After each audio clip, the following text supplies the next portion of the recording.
सोचिए आप एक कमरे में हैं। दरवाजा बाहर से नहीं, अंदर से बंद है और आपके सामने एक इंसान बैठा है। वो मुस्कुरा रहा है, आपसे बहुत अच्छे से बातें कर रहा है, लेकिन जब आप उसकी आंखों में देखते हैं, तो आपको कुछ भी महसूस नहीं होता।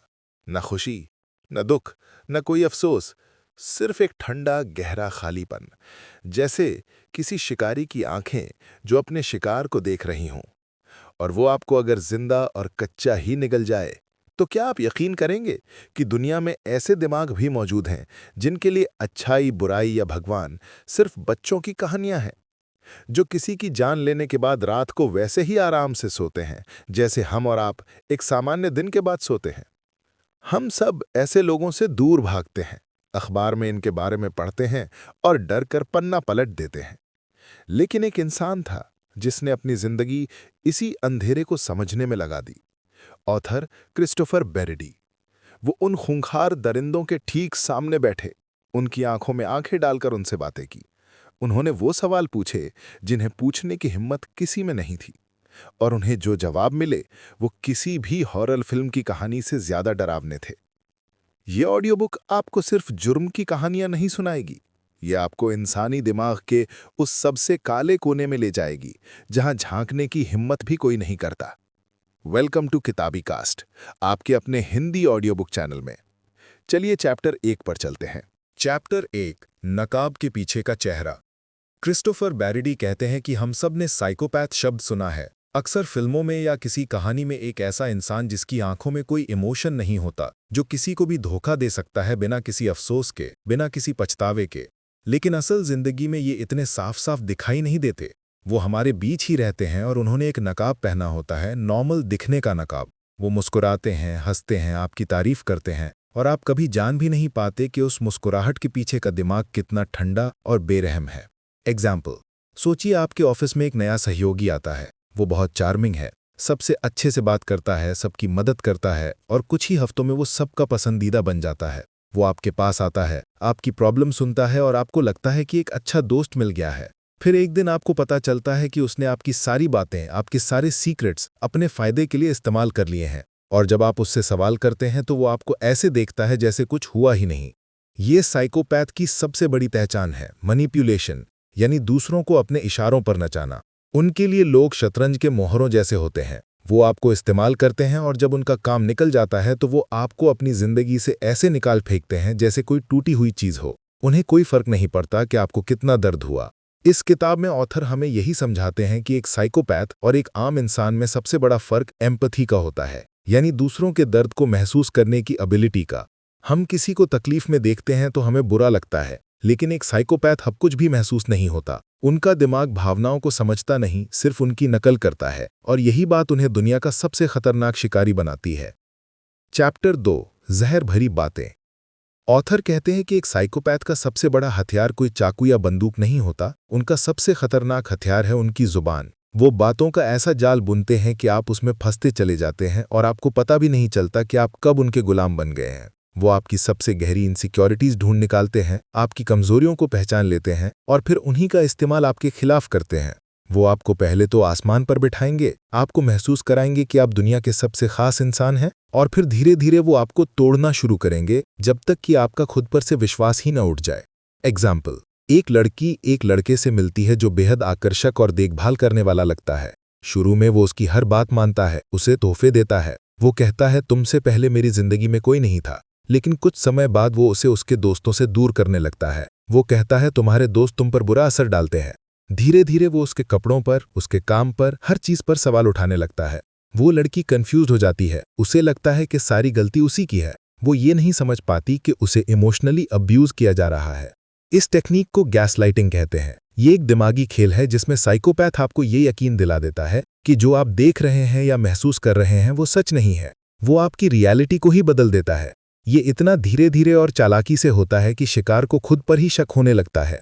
क्रिस्टोफर बैरेडी ने अपनी इंटरव्यूज में ये पैटर्न बार बार देखा। उन्होंने पाया कि ये अपराधी सिर्फ शरीर को ही नहीं बल्कि इंसान की आत्मा को भी मार देते हैं। वो आपके सेल्फ कॉन्फिडेंस को खत्म कर देते हैं ताकि वो आपको पूरी तरह से कंट्रोल कर सकें। ये उनका सबसे बड़ा नशा होता है, दूसरों पर पावर हासिल करने का नशा।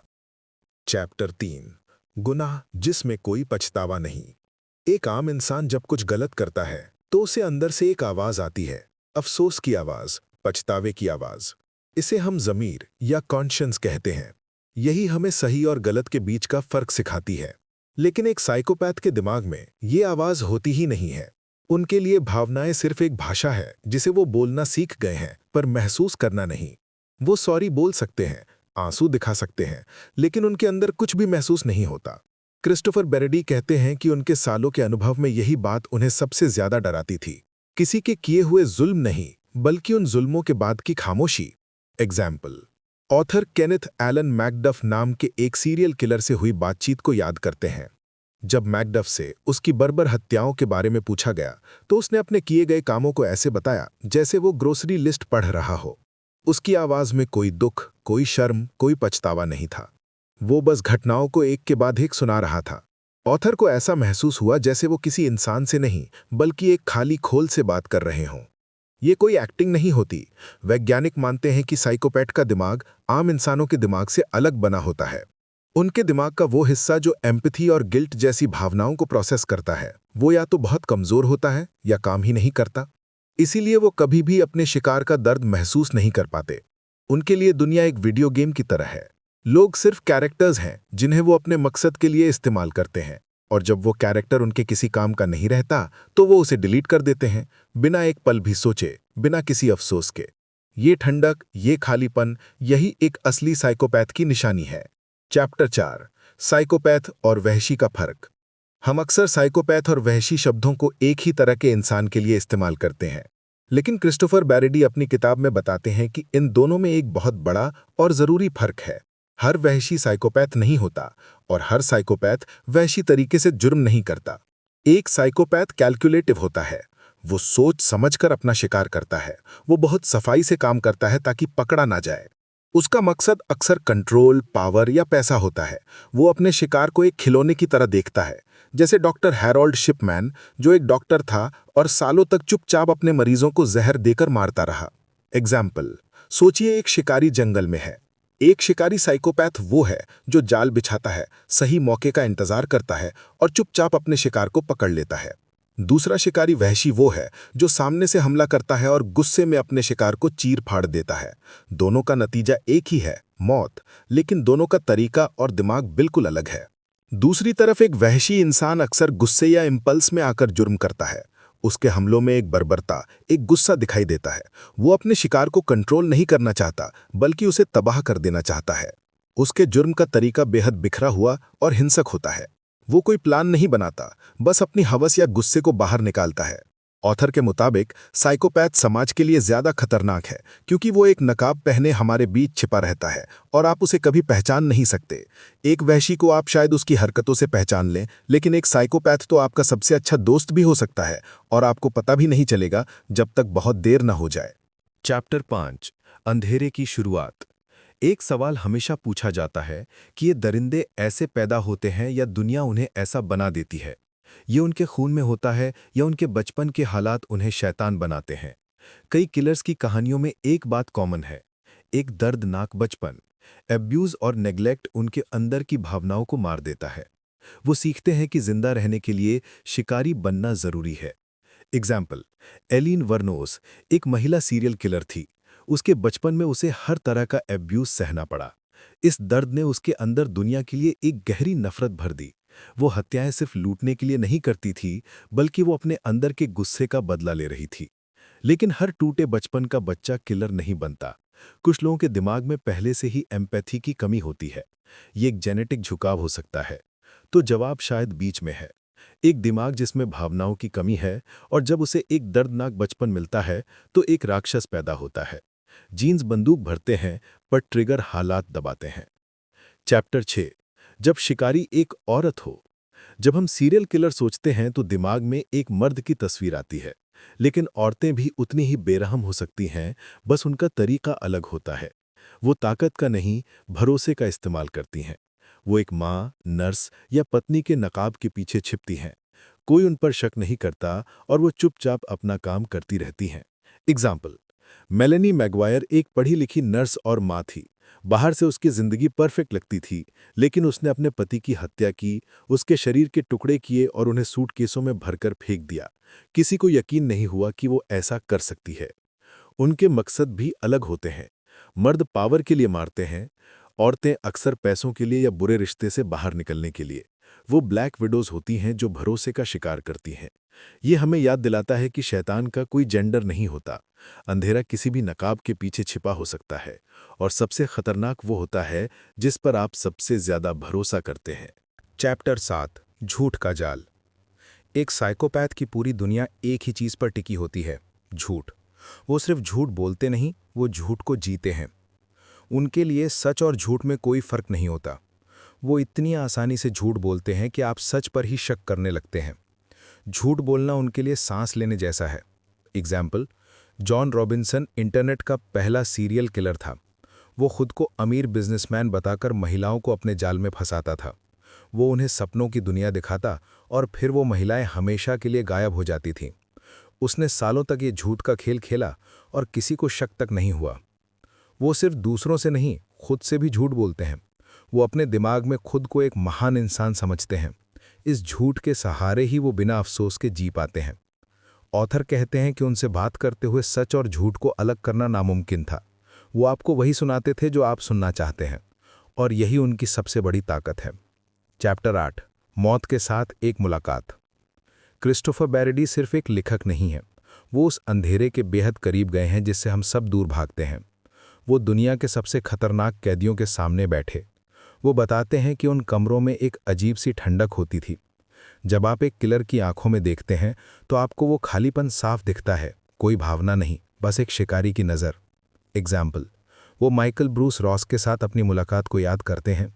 रॉस बहुत इंटेलिजेंट था और शांति से बात कर रहा था, लेकिन एक पल के लिए उसका नकाब उतरा। ऑथर ने उसकी आंखों में वो ठंडक देखी और समझ गए कि वो किसी आम इंसान से बात नहीं कर रहे। वो उस एहसास को आज भी नहीं भूले हैं। ये मुलाकातें आसान नहीं थी। अपराधियों ने उन्हें मैनिपुलेट करने की हर कोशिश की, लेकिन ऑथर का मकसद साफ था। उन्हें समझना था कि ऐसा दिमाग काम कैसे करता है। वो जवाब ढूंढने गए थे। इन मुलाकातों ने उन्हें हमेशा के लिए बदल दिया। उन्होंने सीखा कि बुराई सिर्फ कहानियों में नहीं होती, वो सच में मौजूद है, और कभी-कभी वो मुस्कुराकर आपसे बात भी करती है। चैप्टर 9 नफरत की आग। साइकोपैथ्स और सैवेज हत्यारे सिर्फ ठंड और खालीपन से नहीं भरे होते। उनके अंदर अक्सर एक और चीज़ होती है, नफरत की जलती हुई आग। ये नफरत किसी एक इंसान के लिए नहीं होती, बल्कि पूरी दुनिया, पूरे समाज या किसी खास ग्रुप के लोगों के लिए होती है, और यही नफरत उनके गुनाहों का फ्यूल बनती है। ये नफरत आती कहाँ से है? अक्सर ये उनके खुद के लाइफ एक्सपीरियंस से आती है। शायद उन्हें बचपन में बुली किया गया हो, समाज ने उन्हें रिजेक्ट किया हो, या उन्हें लगा हो कि उनके साथ नाइंसाफ़ी हुई है। ये एहसास उनके अंदर सालों तक दबते रहते हैं और फिर एक दिन एक भयानक ज्वालामुखी की तरह फट पड़ते हैं। एग्जाम्पल, केनेथ बियांकी, जिसे हिल साइड स्ट्रैंगलर के नाम से जाना जाता था, महिलाओं से नफरत करता था। उसे लगता था कि महिलाएं उसे हमेशा रिजेक्ट करती हैं। पुलिस की नौकरी के लिए भी उसे कई बार रिजेक्ट किया गया था। ये सारे रिजेक्शंस उसके अंदर इकट्ठे होते गए और उसने अपना गुस्सा और नफरत बेगुनाह महिलाओं पर निकाला। उन्हें तड़पाकर और मारकर उसे एक झूठा एहसास होता था कि वो पावरफुल है। इन लोगों के लिए हत्या करना एक बदला लेने का तरीका है। वो उन लोगों को सजा दे रहे होते हैं जो उन्हें लगता है कि उनकी तकलीफों के जिम्मेदार हैं। भले ही उनके शिकार बिल्कुल बेगुनाह हों, लेकिन हत्यारे की नज़र में वो उस समाज का हिस्सा है जिसने उसे चोट पहुंचाई है। ऑथर हमें समझाते हैं कि ये दिमाग कैसे काम करता है। ये लोग अपनी सारी गलतियों और नाकामियों का दोष दूसरों पर डाल देते हैं। उन्हें कभी नहीं लगता कि गलती उनकी है। उन्हें लगता है कि दुनिया उनके खिलाफ है, और इस नफरत की आग में जलते जलते वो इस पॉइंट पर पहुंच जाते हैं जहां इंसान और जानवर का फर्क मिट जाता है। चैप्टर 10 क्या ये कभी बदल सकते हैं? ये सबसे बड़ा और सबसे डरावना सवाल है। क्या एक साइकोपैथ को ठीक किया जा सकता है? क्या थेरेपी, दवाइयां या सजा उनके अंदर के शैतान को मार सकती है? क्रिस्टोफर बेरीडी इस किताब में एक बहुत ही साफ और परेशान करने वाला जवाब देते हैं। जवाब है नहीं। साइकोपैथी कोई बीमारी नहीं है जिसे ठीक किया जा सके। ये एक पर्सनालिटी डिसऑर्डर है। ये उनके दिमाग की वायरिंग का हिस्सा है। ये वो हैं। आप किसी इंसान के कोर नेचर को नहीं बदल सकते। थेरेपी और काउंसलिंग अक्सर इन पर उल्टा असर करती है। वो थेरेपिस्ट से ही नई नई मैनिपुलेशन की टेक्निक सीख लेते हैं। एग्जाम्पल, ऑथर एक ऐसे कैदी का जिक्र करते हैं जो जेल में होने वाले सारे सेल्फ हेल्प प्रोग्राम्स में हिस्सा लेता था। वो थेरेपिस्ट के सामने रोता था, अपने किए पर अफसोस जताता था। उसने सबको यकीन दिला दिया था कि वो बदल गया है। पैरोल बोर्ड ने उसे एक सुधरा हुआ इंसान मानकर उसे जल्दी रिहा कर दिया और बाहर आने के कुछ ही महीनों के अंदर उसने फिर से वही जुल्म किया। वो बदला नहीं था, उसने सिर्फ बदलना सीख लिया था। वो भावनाओं की नकल करना सीख जाते हैं। वो सीख जाते हैं कि अफसोस कैसे दिखाया जाता है, एम्पैथी कैसे जताई जाती है। वो पैरोल बोर्ड और समाज को धोखा देने में माहिर हो जाते हैं, लेकिन अंदर से वो वैसे ही ठंडे और खाली रहते हैं जैसे वो हमेशा से थे। मौका मिलते ही वो फिर से वही करेंगे जो उन्होंने पहले किया था। ये एक डरावनी सच्चाई है। हम मानना चाहते हैं कि हर इंसान बदल सकता है, कि हर किसी में अच्छाई होती है, लेकिन ऑथर का अनुभव हमें बताता है कि कुछ लोग ट्रूली इररिडीमेबल होते हैं। उन्हें ठीक नहीं किया जा सकता, उन्हें सिर्फ समाज से दूर रखा जा सकता है। उन्हें बंद रखना ही बाकी दुनिया को सुरक्षित रखने का एकमात्र तरीका है। चैप्टर 11, मैं ही भगवान हूं। साइकोपैथ के दिमाग के अंदर एक बहुत गहरा विश्वास होता है, मैं स्पेशल हूं, मुझ पर दुनिया के नियम लागू नहीं होते। इसे कहते हैं नार्सिसिज्म, एक ऐसी सोच जहां आप खुद को बाकी सबसे ऊपर, सबसे बेहतर समझते हैं। उनके लिए आप और हम सिर्फ कीड़े मकोड़ों की तरह हैं जिनकी जिंदगी या मौत से उन्हें कोई फर्क नहीं पड़ता। वो खुद को भगवान समझते हैं, जिसे किसी की जिंदगी लेने या बख्श देने का हक है। उनका ईगो उनकी दुनिया का केंद्र होता है। एग्जाम्पल, टेड बंडी इतिहास के सबसे कुख्यात सीरियल किलर में से एक था। वो खुद को बहुत इंटेलिजेंट और हैंडसम समझता था। उसे लगता था कि वो पुलिस से ज़्यादा चालाक है। कोर्ट रूम में भी वो अक्सर वकीलों को हटाकर अपना केस खुद लड़ने लगता था। ये उसका एक्सट्रीम नार्सिसिज्म था। उसे यकीन था कि उसे कोई पकड़ नहीं सकता, कोई हरा नहीं सकता। ये नार्सिसिज्म उन्हें निडर बनाता है। उन्हें लगता है कि वो इतने महान हैं कि वो कभी पकड़े नहीं जाएंगे। वो अपने ही बनाए हुए झूठ पर इतना यकीन करने लगते हैं कि वो सच लगने लगता है। वो गलतियां करते हैं, निशान छोड़ते हैं, क्योंकि उन्हें लगता ही नहीं कि कोई उनकी बराबरी कर सकता है। और जब वो पकड़े जाते हैं तब भी उन्हें अफसोस नहीं होता, उन्हें गुस्सा आता है। गुस्सा इस बात पर कि किसी छोटे मोटे इंसान ने उनके जैसे भगवान को पकड़ने की हिम्मत कैसे की। उनकी नज़र में गलती उनकी नहीं, बल्कि उस सिस्टम की है जो उनकी महानता को समझ नहीं पाया। चैप्टर 12, शिकार का नशा। एक साइकोपैथ के लिए सिर्फ किसी को मारना इंपॉर्टेंट नहीं होता, उसके लिए पूरा प्रोसेस एक नशा होता है। शिकार को चुनना, उस पर नज़र रखना, उसे डराना, फिर सही मौके पर हमला करना, ये सब उन्हें एक थ्रिल देता है, एक हाई देता है। ये पावर का खेल है। जब वो किसी को कंट्रोल करते हैं, किसी की ज़िंदगी और मौत का फैसला करते हैं, तो उन्हें वो पावर महसूस होती है जो उन्हें नॉर्मल ज़िंदगी में कभी महसूस नहीं हुई। वो उस मल में खुद को दुनिया का सबसे ताकतवर इंसान महसूस करते हैं। ये एहसास उनके लिए किसी भी ड्रग से ज़्यादा नशीला होता है। एग्जाम्पल, डेनिस रेडर, जिसे बीटी के किलर के नाम से जाना जाता था, वो अपने शिकार को मारने से पहले उन्हें घंटों तक तड़पाता था। वो पुलिस और मीडिया को चिट्ठियां लिखकर चिढ़ाता था, उन्हें अपने अगले कदम के बारे में हिंट्स देता था। ये सब उसके थ्रिल का हिस्सा था। उसे लोगों के डर से और पुलिस की बेबसी से एक सैडिस्टिक प्लेजर मिलता था। वो अपने शिकार को इंसान नहीं समझते, वो उन्हें एक ऑब्जेक्ट, एक चीज़ की तरह देखते हैं, एक ऐसी चीज़ जिसे वो अपनी फैंटेसीज पूरी करने के लिए इस्तेमाल कर सकते हैं। वो अपने शिकार के डर को एंजॉय करते हैं। उनकी चीखें, उनकी तकलीफ़ें उनके टूटे हुए ईगो को सैटिस्फैक्शन देती हैं। बेरिडी कहते हैं कि यही चीज़ उन्हें सबसे अलग बनाती है।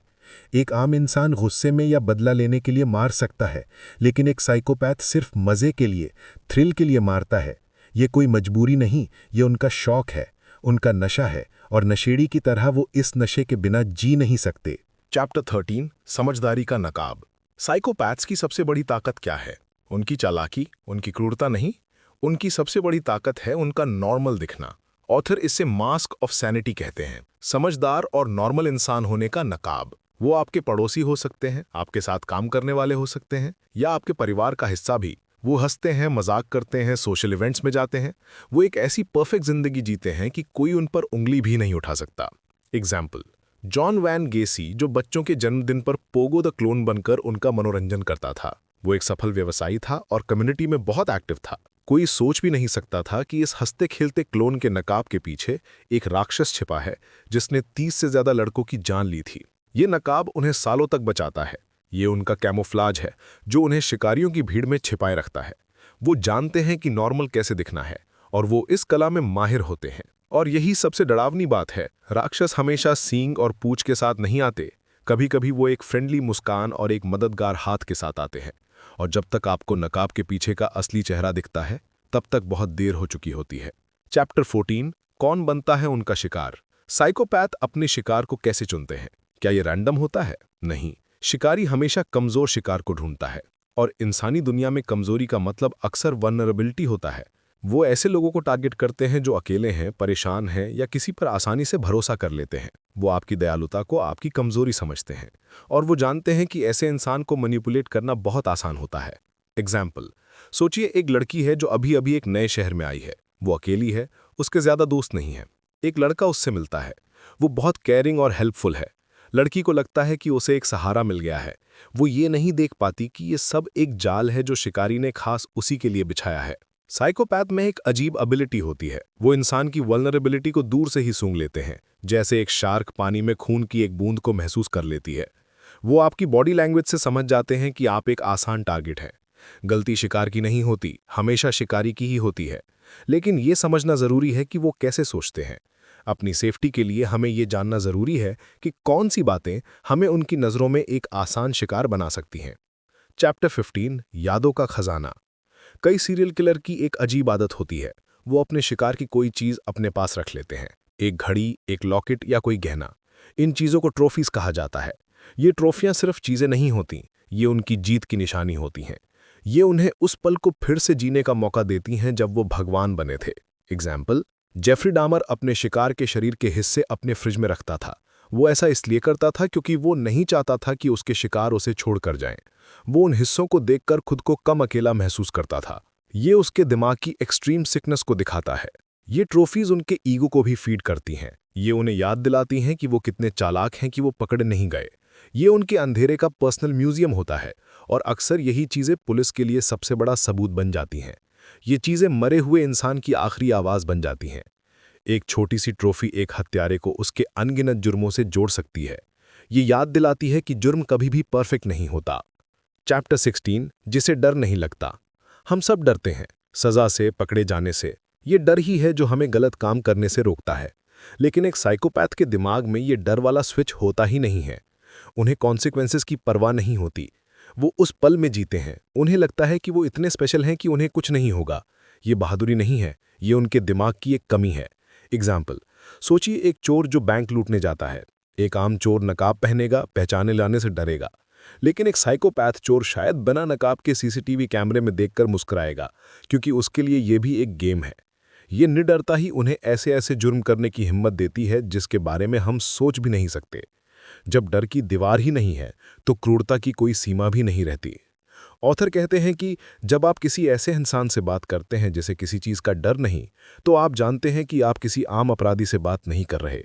आप एक ऐसे दिमाग का सामना कर रहे हैं जिसके लिए नियम और जिंदगी सब बेमानी है। चैप्टर 17, शैतान से सवाल जवाब। एक साइकोपैथ से सच उगलवाना लगभग नामुमकिन है, तो फिर क्रिस्टोफर बैरिडी जैसे लोग उनसे बात कैसे करते हैं? वो उन्हें तोड़ते नहीं, वो उनके खेल में शामिल हो जाते हैं। वो जानते हैं कि एक साइकोपैथ को सिर्फ खुद में इंटरेस्ट है, इसलिए वो उनसे उन्हीं के बारे में बात करते हैं। वो उनके ईगो को फीड करते हैं, उन्हें महसूस कराते हैं कि वो कितने इंटेलिजेंट हैं, और शिकारी धीरे धीरे खुलने लगता है। एग्जाम्पल, एक इंटरव्यू के दौरान ऑथर ने एक हत्यारे से पूछा, आप इतने इंटेलिजेंट हैं, आपने ज़रूर कोई बहुत चालाक प्लान बनाया होगा, क्या आप उसके बारे में बताएंगे? हत्यारे का ईगो बूस्ट हो गया और वो अपनी कामयाबी की कहानी सुनाने लगा, और अनजाने में ही सारे राज उगल दिए। ये एक दिमागी शतरंज की तरह है। आपको उनसे एक कदम आगे सोचना पड़ता है। आपको उनका दोस्त बनना पड़ता है ताकि वो आपको अपना दुश्मन ना समझें। ये एक बहुत ही खतरनाक खेल है। इन लोगों से सीधी लड़ाई नहीं जीती जा सकती। उन्हें हराने के लिए आपको उन्हीं की तरह सोचना पड़ता है। आपको उनके सबसे बड़े हथियार यानी उनके ईगो को ही उनके खिलाफ इस्तेमाल करना पड़ता है। चैप्टर 18, खून में छिपा अंधेरा। क्या बुराई हमारे खून में हो सकती है? क्या कुछ लोग राक्षस पैदा होते हैं? विज्ञान कहता है हाँ और ना। कुछ लोगों के दिमाग में वायलेंस का झुकाव जेनेटिक होता है। उनके दिमाग में डर और एम्पैथी की कमी पैदाइशी हो सकती है। ये एक भरी हुई बंदूक की तरह है। एग्जाम्पल, जेम्स फैलन एक न्यूरोसाइंटिस्ट हैं। उन्होंने अपने ही दिमाग का स्कैन देखा और वो हैरान रह गए। उनका ब्रेन पैटर्न एक सीरियल किलर जैसा था, लेकिन वो एक अच्छे इंसान थे क्योंकि उन्हें एक प्यार भरा बचपन मिला था। तो खून में अंधेरा हो सकता है, लेकिन उस अंधेरे को बाहर हमारा माहौल निकालता है। जीन्स बंदूक है तो ट्रिगर हालात होते हैं। इसका मतलब है कोई राक्षस पैदा नहीं होता, लेकिन कुछ लोगों के लिए शैतान बनने का रास्ता दूसरों से ज़्यादा आसान होता है, और ये एक बहुत ही डरावनी सोच है। चैप्टर 19, जो पीछे रह जाते हैं। एक हत्यारा जब किसी की जान लेता है तो वो सिर्फ एक इंसान को नहीं मारता, वो एक पूरे परिवार को तबाह कर देता है। पीछे रह जाते हैं माँ बाप, भाई बहन, दोस्त, जिनकी जिंदगी हमेशा के लिए बदल जाती है। उनके लिए दर्द कभी खत्म नहीं होता। वो हर दिन उस तकलीफ के साथ जीते हैं। उनके मन में सवाल उठते हैं जिनका कोई जवाब नहीं होता कि हमारे साथ ही ऐसा क्यों हुआ। ये बोझ उन्हें जिंदगी भर सताता है। एग्जाम्पल, जब टेड बंडी को पकड़ा गया तो उसके पड़ोसियों को यकीन नहीं हुआ। एक ने कहा, वो तो इतना अच्छा लड़का था, वो तो बर्फ हटाने में मेरी मदद करता था। सोचिए उन परिवारों पर क्या बीती होगी जिन्हें पता चला कि कातिल एक नॉर्मल दिखने वाला लड़का था। ये धोखा दर्द को और भी बढ़ा देता है। समाज भी अक्सर उन्हें अकेला छोड़ देता है। मीडिया की अटेंशन कुछ दिन रहती है और फिर सब आगे बढ़ जाते हैं, लेकिन वो परिवार उसी अंधेरे में हमेशा के लिए फंस जाता है। ऑथर हमें याद दिलाते हैं कि असली विक्टिम सिर्फ वो नहीं है जो मर गए। असली विक्टिम्स वो भी हैं जिन्हें हर दिन उस याद के साथ जीने की सज़ा मिली है। एक जुल्म की लहरें सालों साल तक सब कुछ तबाह करती रहती हैं। चैप्टर 20, आखिरी वार्निंग। इस सफ़र के अंत में क्रिस्टोफर बैरेडी हमें कोई झूठी तसल्ली नहीं देते। वो ये नहीं कहते कि दुनिया सुरक्षित है, बल्कि वो हमें एक आखिरी चेतावनी देते हैं कि ये लोग हमारे बीच में हैं। ये किताब आपको डराने के लिए नहीं है, ये आपको तैयार करने के लिए है। ये आपको वो लाल झंडे यानी रेड फ्लैग्स पहचानने में मदद करती है जिन्हें हम अक्सर अनदेखा कर देते हैं। अत्यधिक चार्म, झूठी कहानियाँ और एम्पैथी की कमी, ये सब चेतावनी के संकेत हैं। एग्जाम्पल, सोचिए आप एक अंधेरी सड़क पर चल रहे हैं। अगर आपको पता हो कि आगे एक गड्ढा है तो आप सावधान हो जाएंगे, आप बच जाएंगे। ये किताब वही काम करती है। ये आपको ज़िंदगी के अंधेरे रास्तों पर उन गड्ढों के बारे में बताती है जो दिखाई नहीं देते। ऑथर का अंतिम संदेश बहुत ही साफ है, अपनी इंस्टिंक्ट्स पर भरोसा कीजिए। अगर कोई इंसान आपको अनकंफर्टेबल महसूस कराता है, भले ही वो कितना भी अच्छा क्यों न दिखे, तो उसकी वजह होती है। आपका दिमाग उस खतरे को भांप लेता है। इस अंधेरे को समझना इससे बचने का पहला कदम है, क्योंकि जब आप जानते हैं कि शिकारी कैसे सोचता है, तभी आप खुद को उसका अगला शिकार बनने से बचा सकते हैं। हमेशा सावधान रहिए और हमेशा सवाल पूछिए। धन्यवाद कि आपने किताबी कास्ट के इस सफ़र में साथ दिया।